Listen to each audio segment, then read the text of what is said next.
comune di Chioggia nella notte le fiamme devastano la casa, nulla da fare per il 67enne proprietario morto carbonizzato.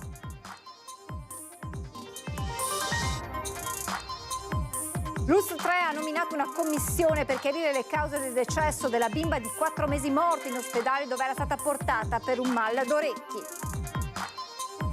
Nell'aula magna del Bo la cerimonia del conferimento della laurea alla memoria Giulia Cecchettin, presente il ministro dell'Università Bernini, Papagino alla figlia e ha aperto uno squarcio nelle nostre coscienze. A parlare tra le lacrime anche la sorella Elena, Genietto, non sai quanto sia fiera di te, la nonna oggi sarebbe stata tanto felice. Presentato il bilancio 2023 della Polizia Locale di Venezia, dal contrasto alla criminalità e al degrado ai controlli della navigazione nei canali. Da San Marco Petroli resta dov'è con i 24 serbatoi a 150 metri dall'abitato di Malcontenta. Per l'opposizione in Consiglio Comunale è una pietra tombale sul progetto di trasferimento. Sinner a Venezia il campione altoatesino ha un tifoso decisamente particolare che ha avuto la fortuna di giocare con lui quando aveva 10 anni. Buonasera, ben ritrovati con l'edizione veneziana dei nostri telegiornali che si apre con la tragedia che si è consumata a Civè in via Priula. Nella notte un rogo in un'abitazione è costato la vita a Gabriele Cappellato, 67 anni, muratore in pensione, una tragedia che ha sconvolto l'intera comunità. Ci dispiace, era uno di noi. Fumo e fiamme, poi un rogo che non ha lasciato scampo. È morto carbonizzato nella sua abitazione di via Priula Gabriele Cappellato, 67 anni, muratore di Civè in pensione. Erano da poco passate le 23 quando i vicini, insospettiti da un forte odore di fumo, si sono affacciati alla finestra e hanno visto le fiamme. Immediato l'arrivo dei vigili del fuoco di Mestre, Cavarzere, Chioggia e piove di sacco, ma per Gabriele Cappellato non c'è stato nulla da fare. L'uomo è stato trovato dai soccorritori senza vita, accasciato sul pavimento del piano terra dell'abitazione. Una dinamica ancora al vaglio degli inquirenti, ma quel che è certo è che il 67enne al momento dell'incendio era da poco rientrato in casa. Come ogni sera infatti era rimasto fino alle 22:30 al bar del paese a giocare a carte con gli amici di sempre. Giocavano nel bar qua in centro a Civè. Tutti i pomeriggi e anche la sera si trovavano a giocare a carte. Anche ieri sera fino alle 10:30 a giocare a carte e poi è andato a casa. Sì, ho sentito stamattina. Ieri sera ho sentito i pompieri passare. Dopo non ho sentito niente e stamattina ho visto sul telefono, insomma. Una frazione sconvolta, quella di Civè. Gabriele Cappellato infatti era cuore della comunità. Per passione, cantante e musicista, con la sua pianola animava le feste di paese, una tradizione a cui non poteva rinunciare. E anche con la Proloco collaborava, faceva musica, era DJ nostro. Quando facevamo la festa a Panoccia, in settembre era un punto forte per noi. Nominato un pool per chiarire le cause del decesso della bimba di 4 mesi deceduta in ospedale dove era stata portata per un mal d'orecchi. Una commissione di esperti per capire cosa sia accaduto. L'ha convocata l'ULSS 3 Serenissima per analizzare i risultati dell'autopsia svoltasi sul corpo della bimba di 4 mesi morta martedì scorso dopo essere stata portata all'ospedale per un forte mal d'orecchi.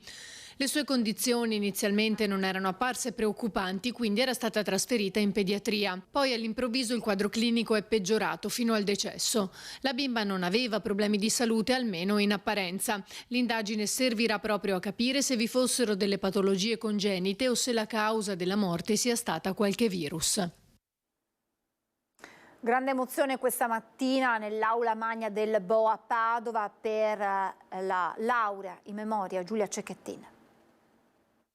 Conferiamo a Giulia Cecchettin, nata a Padova il 5 maggio del 2001, la laurea in ingegneria biomedica e con questo rilasciamo il diploma. Congratulazioni Giulia.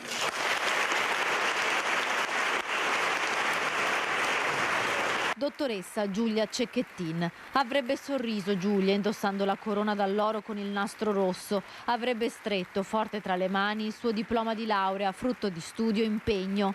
Al suo posto ci sono papà Gino, la sorella Elena e il suo fratello Davide, commossi e orgogliosi, come Giulia sarebbe stata orgogliosa di se stessa. La immaginiamo così, mentre l'aula magna del Bo si riempie di applausi per questa studentessa a cui è stata strappata la vita. Giulia non c'è, ma ci sono la sua forza, la sua determinazione, riconosciuti con la laurea alla memoria, conferitele con gli onori che spettano ai grandi. Giulia era un primo violino, ovvero primo violino per noi docenti è il punto di riferimento quando facciamo lezione. Quindi individuiamo sempre una studentessa o uno studente che tra tutti può darci un feedback. Bene, Giulia era il primo violino. 11 esami superati nel 2023 e la scrittura della tesi dopo aver vissuto il dolore della perdita della mamma. Un elaborato sullo stato dell'arte e dello sviluppo dei costrutti innovativi per la rigenerazione dei tessuti della trachea. Uno studio pensato dopo aver visto gli effetti del Covid. Quello che mi ha colpito di Giulia è stato il suo modo di fare, estremamente corretto, il suo impegno, un impegno serio e costante, e il suo atteggiamento, gentile e attento verso gli altri. A Giulia verrà intitolata l'Aula Studio GIE del Dipartimento di Ingegneria di Via Gradenigo. Lo ha annunciato il direttore Gaudenzio Meneghesso, che rivolge un monito a tutti i professori. Dobbiamo tenere uno sguardo empatico sulle figlie, sulle ragazze, sulle donne della nostra società e nello stesso tempo posare lo stesso sguardo e aprirci all'ascolto verso i ragazzi e cercare di capire quando stanno attraversando momenti e situazioni difficili e andargli immediatamente incontro. Il nostro compito questo. La ministra dell'Università Anna Maria Bernini ha ricordato le parole di Gino Cecchettin. Speriamo che questa pioggia possa nutrire il terreno delle nostre vite, possa fare germogliare frutti e che questi frutti siano l'amore, la pace e il perdono. Dottoressa Giulia Cecchettin, ora questa laurea è tua, lo era già quel 16 novembre quando tutti speravano di vederti entrare in aula per la discussione.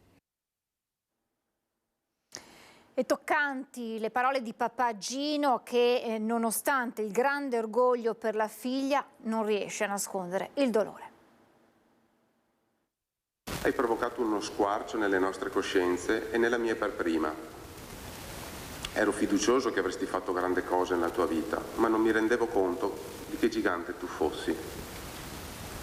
Io farò il possibile perché il tuo nome e il tuo esempio di vita possano spingere le persone a riflettere sull'importanza dell'empatia e della solidarietà che tu, nella tua semplicità, hai incarnato in modo esemplare. L'orgoglio di un padre si mescola al dolore dell'assenza. Gino Cecchettin, nel giorno della laurea di Giulia, ringrazia la figlia che con la sua breve vita lascia un grande insegnamento.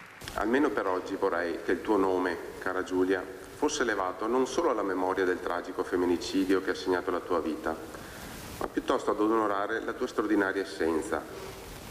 Sei stato un esempio emblematico di generosità, donando senza parsimonia il tuo tempo a familiari e amici. La tua determinazione incrollabile nello studio ha insegnato anche a me a perseguire i miei obiettivi con una tenacia che non mi era propria. Gino Cecchettin ha ringraziato per l'onore reso alla memoria di Giulia, ma il dolore per non vedere la figlia stringerla al loro pesa come un macigno. Io però non riesco ad essere felice. Il conferimento di laurea che avevo in mente fino a poche settimane fa aveva protagonista una ragazza stupenda che non vedeva l'ora di indossare la sudata e meritata corona d'alloro. Non vi nascondo che anch'io mi sono chiesto più volte se avesse senso questa cerimonia. Ho pensato e ripensato a cosa potesse servire una cerimonia così per una laurea postuma. Poi, come sempre, la risposta mi viene quando penso alla mia amata figlia. Onorare nel migliore dei modi la conclusione del percorso accademico penso sia un atto d'amore nei suoi confronti. Gino ricorda come Giulia fosse combattuta nella scelta della facoltà e di essere rimasto stupito per la sua decisione di seguire ingegneria, lei che aveva una grande passione per la letteratura e il disegno. Mi manchi, ci manchi più dell'ossigeno. Grazie per aver condiviso con noi il tuo calore e la tua umanità. Sarai per sempre nel cuore di chi ti ha amato e conosciuto. Sarai sempre nel nostro cuore. A ricordare Giulia dal palco dell'Aula Magna, la sorella Elena, particolarmente emozionata, e in prima fila anche la nonna Carla.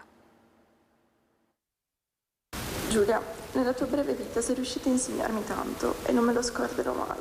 E ora posso dirlo, senza che tu mi dica che non è ancora vero. Complimenti, ingegnere. È molto emozionata Elena, la sorella di Giulia, che durante le settimane più difficili trovava sempre parole forti, lanciava messaggi chiari, andava spesso controcorrente. Ma ora sul palco dell'Aula Magna la sua giovane età viene sopraffatta dalle emozioni e dai ricordi e fa capolino l'ammirazione per la sorella. Cara Giulia, mia dolce Giulia, tu non sai quanto io sia fiera di te, quanto io sia sempre stata fiera di te. Ti ho sempre ammirato tanto per com'eri, carina, dolce e sveglia. Ti ho sempre visto come un piccolo genietto. Tu dicevi che non avevi memoria, però cavoli, guarda cosa sei riuscita a fare. Sei riuscita ad essere una così brava studentessa in ingegneria, una facoltà che sapevo non essere la più affine al tuo animo romantico, eppure ce l'hai fatta, e alla grande. Elena ricorda la passione per lo sport e per l'atletica di Giulia, pronta anche a fare fatica per seguire i suoi ideali. Improvvisamente però la voce si fa più dura ed emergono tutto il dramma e tutta la violenza. Non dobbiamo dimenticare, mai, quante cose avresti potuto fare se non ti fosse stata tolta la possibilità di farlo. Non dobbiamo dimenticarcene perché a nessun'altra donna venga tolta la possibilità di farlo. Alla cerimonia c'è anche nonna Carla, che immagina come sarebbe stato il suo saluto a Giulia nel momento della laurea, quella vera, che purtroppo non ci sarà mai. Un grande abbraccio e complimenti tesoro, te lo sei meritato tutto. Era molto, molto determinata, lei sapeva cosa voleva, però aveva quella parte di carattere, diciamo, sempre solare, brillante, sai, gioioso, per cui la faceva sembrare una bambina. Cambiamo argomento. Presentato il bilancio 2023 della Polizia Locale di Venezia, dal contrasto alla criminalità e al degrado ai controlli della navigazione nei canali. Sono oltre 1500 le richieste di immagini di videosorveglianza alla Polizia Locale di Venezia. È uno dei dati significativi emersi nel corso della presentazione del rapporto annuale del Corpo, un sistema di telecamere che sarà ulteriormente potenziato. Attualmente abbiamo già 700 telecamere collegate direttamente alla centrale operativa, le quali ci permettono di avere in immediate le immagini, oltre al fatto importantissimo che servono per le indagini non solo della Polizia Locale ma a disposizione di tutte le forze dell'ordine, e i reati che sono stati commessi nel territorio, anche quelli gravi, hanno dato esiti positivi al 100% sull'identificazione dei soggetti, dei presunti colpevoli. Nel 2023 la Polizia Locale ha arrestato 75 persone e denunciate 1449. L'ambito di azione più significativo è quello dello spaccio, con l'arresto di 44 pusher e 95 denunce. Abbiamo infatti partecipato alle attività, ai servizi di sicurezza e ordine pubblico, sono 665 nell'anno 2023, di cui 108 siamo stati partecipi attivi alle operazioni alto impatto che sono state partite nel 2023 dal Ministro dell'Interno Piantedosi, che ha chiesto maggior sicurezza, maggiori controlli di presidio, che vadano ad aggiungersi anche i 47 nuovi militari che sono stati potenziati nel nostro territorio. Oltre 100 le denunce per furto, 14 per rapina, 89 per guida in stato di ebbrezza. Sul fronte stradale rilevati oltre 1500 incidenti, di cui 8 mortali. Significative anche le attività di controllo della navigazione nei canali, che hanno portato a 1624 sanzioni nei confronti dei conducenti di barche. Intensificati anche i controlli con telelaser nelle vie d'acqua, un'attività intensa di cui per molti aspetti Venezia è capofila. Io dico sistema Venezia perché per fortuna lo Stato ha sempre messo gli ottimi dirigenti dei diverse forze di polizia, dai questori ai comandanti provinciali dell'Arma, della Guardia di Finanza, con cui c'è una collaborazione piena e sincera. Dopodiché noi siamo innovativi perché il Corpo di Venezia ha introdotto tutta una serie di cose che oggi sono diventate patrimonio comune delle polizie locali di tutta Italia.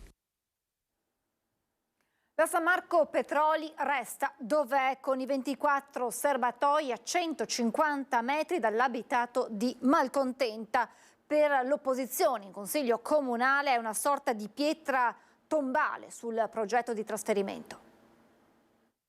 A poco è servito l'ennesimo appello dei residenti all'amministrazione comunale che ha approvato definitivamente la delibera in cui si rinuncia a trasferire da Malcontenta la San Marco Petroli, come invece previsto dal progetto iniziale Vallone Moranzani risalente al 2008. 24 serbatoi situati poco distanti dalle abitazioni. È evidente che questo sito così vicino alle abitazioni è pericolosissimo e è inconcepibile che dopo tutti i passi avanti fatti anche dall'accordo Moranzani e tutte le promesse fatte negli anni ai cittadini, questa amministrazione abbia deciso in questo modo di violarle completamente. È vergognoso, è una vergogna ed è preoccupante ed allarmante ovviamente che questa amministrazione non abbia nessun interesse per quel che riguarda la salute e la sicurezza dei cittadini. Così facendo, prosegue Sambo, si rinuncia anche alla realizzazione del parco urbano, punto fondamentale dell'accordo. Inoltre, evidenzia ancora, ha perso importanti risorse del PNRR che potevano invece essere utilizzate proprio per risolvere queste problematiche. È stato affermato che non c'erano le risorse per spostare la San Marco Petroli pubbliche. In realtà sappiamo benissimo che questa amministrazione ha deciso di utilizzare tantissime risorse, ricordiamo 300 milioni di euro tra risorse statali e risorse comunali per palazzetto e stadio e ha perso 90 milioni di euro di PNRR. Ecco, ad esempio questi 90 milioni potevano essere utilizzati per il trasferimento, così come le risorse comunali, invece che essere spese per priorità che non sono priorità come palazzetto e stadio. La cosa grave, conclude la consigliera PD, è stata anche l'assenza di confronto con cittadinanza e municipalità. È il momento di fermarci per la pubblicità, tra poco.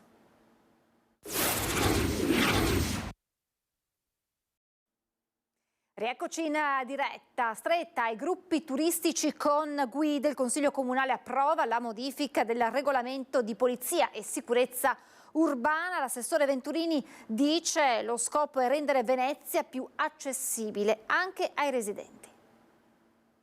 Una nuova visione di turismo che punta alla convivenza tra residenti e visitatori. Approvata dal Consiglio Comunale una modifica del regolamento di polizia e sicurezza urbana che prevede la limitazione del numero di componenti dei gruppi accompagnati da guide turistiche nel centro storico di Venezia e nelle isole di Murano, Burano e Torcello. I gruppi non potranno essere più numerosi di 25 persone, sono vietati dispositivi di amplificazione vocale, altoparlanti, megafoni e quant'altro. È previsto l'obbligo di audioguida per i gruppi sopra 10 persone e ovviamente vengono ribaditi i divieti di non intralcio in luoghi pubblici come i ponti o le calli strette o luoghi di passaggio vicino agli imbarcaderi. Stretta che entrerà in vigore dal prossimo 1 agosto. Tra gli obiettivi del provvedimento il contrasto degli esercizi abusivi di professioni turistiche, ma soprattutto rendere la città più accessibile per i residenti. Lo scopo è rendere più sostenibile anche il turismo a Venezia, trovando un nuovo equilibrio tra i residenti che hanno il diritto di vivere la città, di muoversi per le calli, di passeggiare, e i turisti che ovviamente vogliono visitare la nostra città. Jannik Sinner è sicuramente il campione, l'uomo del momento. A Venezia il tennista altoatesino ha un tifoso decisamente particolare che ha avuto la fortuna di incontrarlo, ma anche di giocarci contro quando l'azzurro aveva appena 10 anni. Correva l'anno 2011, mese di luglio. Roberto Pancera, all'epoca assessore al turismo e allo sport del comune di Venezia, era in vacanza come tradizione a Sesto Pusteria e da grande appassionato di tennis prenotò, visto la pioggia, un'ora di gioco nei campi coperti del circolo. Fu così che nacque un incontro tutto particolare che nessuno immaginava cosa avrebbe significato 13 anni dopo. L'attuale presidente dell'Arcom di Venezia sfidò niente meno che Jannik Sinner, il campione azzurro, all'epoca un bambino di 9 anni e 11 mesi. Ecco come andò a finire. Io ho giocato con Jannik Sinner nel 2011 la prima volta, con questo bambino dai capelli rossi, magrissimo, che avevo visto giocare in fianco mentre stavo giocando. Lui giocava con il papà e chiesi al papà se il giorno dopo potevo giocare con il figlio. E il giorno dopo ci trovammo e giocammo, e questo bambino scatenato in campo che tirava dritti e rovesci con una violenza inaudita ricordo che mi battei 6-1, 6-2 e quando incontrai la mamma che venne a prenderlo all'uscita, gli dissi: signora, non so se si rende conto che siamo di fronte a un campione potenziale, perché io non ho mai visto nulla di simile. Da quel giorno Pancera è diventato un suo affezionato tifoso e non si perde una partita del suo Yannick. Di certo l'esplosione di questo fenomeno non lo ha sorpreso, anzi, peccato che in quegli anni selfie e video non erano così comuni come oggi e quindi non può avere una foto a ricordo di quell'indimenticabile incontro, ma quel match gli è rimasto scolpito nel cuore. Io a 10 anni facevo già tornei di tennis, a 12 avevo vinto i giochi della gioventù a Venezia e quindi sapevo come poteva giocare un bambino a quell'età e assolutamente non avevo mai visto nulla di simile. Quindi non mi sorprende per nulla che oggi possa essere in procinto di diventare il numero 1 al mondo. Lo aspettavo da alcuni anni e adesso finalmente penso sia giunto il momento. Ce l'auguriamo davvero tutti. Siamo in chiusura di telegiornale, vi lascio come sempre le previsioni del tempo. Grazie per essere stati con noi, buona serata.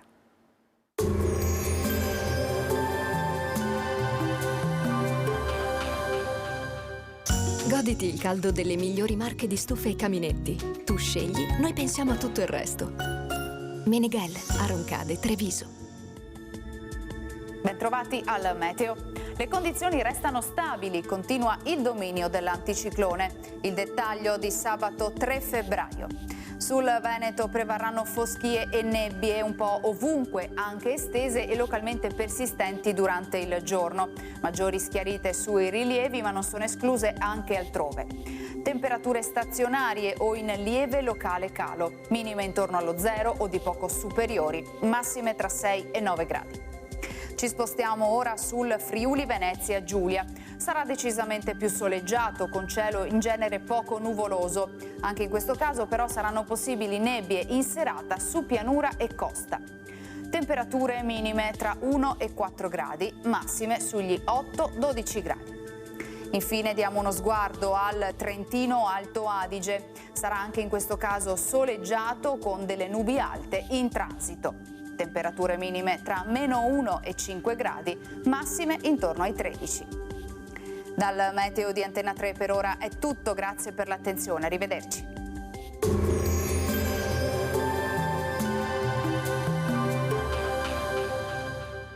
Goditi il caldo delle migliori marche di stufe e caminetti. Tu scegli, noi pensiamo a tutto il resto. Meneghel, a Roncade, Treviso.